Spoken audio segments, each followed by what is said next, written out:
Hey there, fellow filmmakers. Welcome to our channel. In this video, we're going to be going over a 2-point lighting setup here in my studio.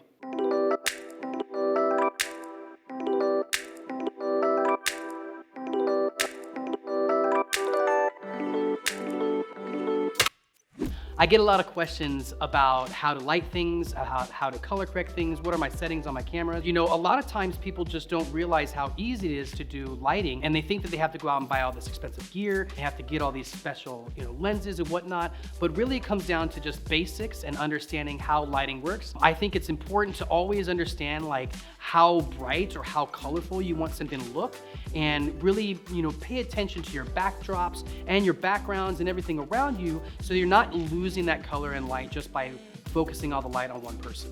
When I'm trying to light things for interviews or for documentaries, I really try to pay attention to the theme or really just the mood that is in the scene. Do I want something to be super bright? Do I want something to be dark? This really has to do with, how much light is brought into the scene and how much I leave out of the scene. Sometimes I might want to have a more dramatic look, and in this case, you want to have less light.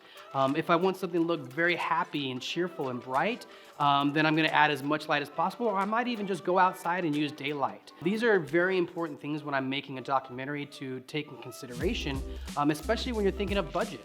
When it takes time to set up lights like we have today, you got to add that into your budget. You got to add an assistant sometimes into these things.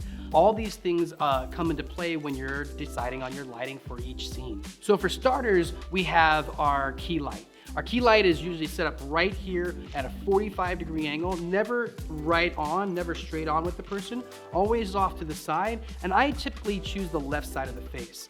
The left side of the face seems to be the most popular thing that I found in searches online, and getting a little bit off to the side, it really allows you to have a little bit more characteristics to the person's face and allows them to have a real nice, clean look.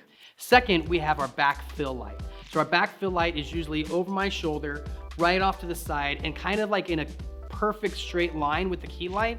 This gives you a secondary light that gives you less shadow on the side, as well as some definition on my arm. Now we're gonna go over what it looks like step by step. So here we are, just so you can see me a little bit. I got my phone on just to give a little bit of light, and we're gonna turn the key light on. Give me 1 second, here we go.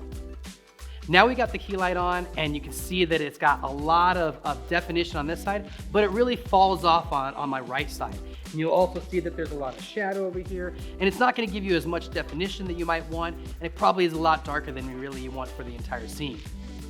Now we got the back fill light on. You can see that the right side of my face has some definition. Everything looks so much cleaner, and it really has much more of a professional look. So using this 2-point setup might not be the best thing for you, and it might not be what other people have taught before. It's just what I use the most. I hope that it can help you with your budget. I hope that it can help you maybe speed up some of the productions that you're thinking of and try to get out of the way of needing so much expensive gear. If you want to learn more about how I make films, hit the subscribe button and follow along. We'd love to connect with you, so feel free to leave a comment below.